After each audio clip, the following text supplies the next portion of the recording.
Alright, so this is my video response to Boomstick Revenge's challenge on Tell Your Best Gun Story.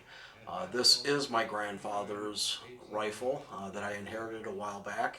Anyhow, the story I'm going to tell is how when I was 11 years old, I used to spend a lot of my summers when I was a young boy on the family farm and with relatives down the southwest corner of Minnesota, down in Pipestone County area. While we lived up in the Twin Cities, St. Paul, Minneapolis area, I spent a lot of summers down there. That way, Mom didn't have to pay for babysitting, and the family kind of helped out and take care of me and stuff. Anyhow, I needed to complete my DNR firearm safety training that you can do when you're 12 or get your certificate when you're 12.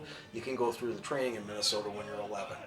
Uh, at the time I was born, it really even wasn't required, but Mom was going to make sure that I went through it.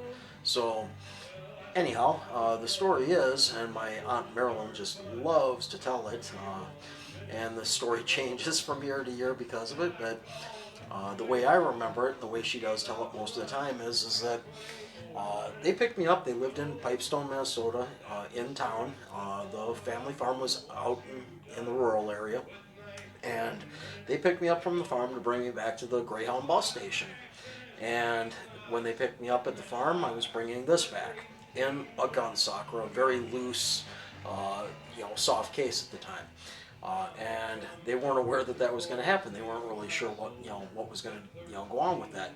And they were shocked that they allowed me at 11 years old to get on the Greyhound bus with this in a gun sock, while my luggage was a suitcase, went in the bottom carrier portion of the Greyhound bus.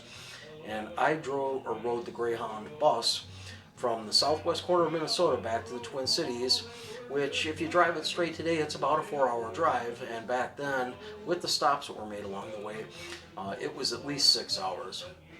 Can you imagine today putting an 11-year-old on a bus with a firearm between his legs and allowing him to travel himself? That's my story, and glad to share it with you.